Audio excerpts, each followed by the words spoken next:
2013 et je me rappelle très bien que je parlais avec des personnes qui sont déplacées à l'intérieur du pays et je suis de retour maintenant. À nouveau, je parle avec des personnes qui étaient chassées de leur zone d'origine à cause de la violence, à cause des massacres, à cause des viols et qui se trouvent dans cette même situation. Ça me brise le cœur de voir des personnes déplacées à multiples fois, qui sont dans une situation extrêmement précaire ici, sur ce site, et qui veulent la paix. C'est leur grand message, ils veulent la paix, ils veulent que cette violence, ces conflits s'arrêtent et que tout le monde qui a une influence sur les partis, sur les groupes non armés, utilise cette influence pour que ça s'arrête. On doit prendre cette situation très au sérieux.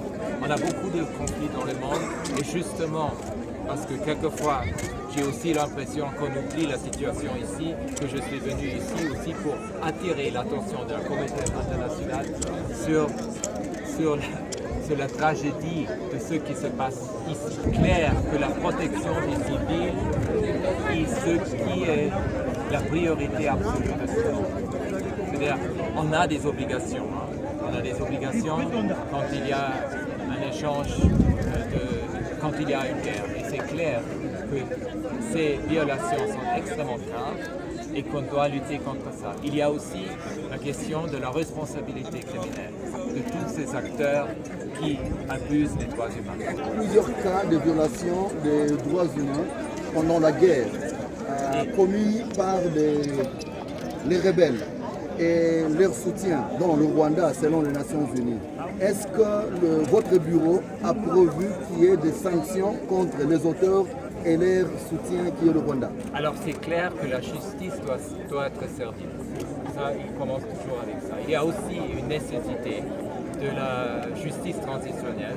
Et on a travaillé avec les autorités là-dessus, mais on est toujours dans une situation précaire, humanitaire pour les gens autour de moi. Alors c'est clair qu'il faut faire face à ça et il faut travailler d'une façon extrêmement forte pour que la paix se réalise. Et ça inclut toutes les parties qui sont concernées. Maintenant, ces milliers de déplacés qui vivent difficilement dans les camps peuvent attendre quoi de vous après votre passage là? Alors, c'est clair que nous, on va lutter pour qu'eux, ils puissent retourner, mais ça doit se faire dans des conditions de sécurité et de dignité et du respect des droits humains.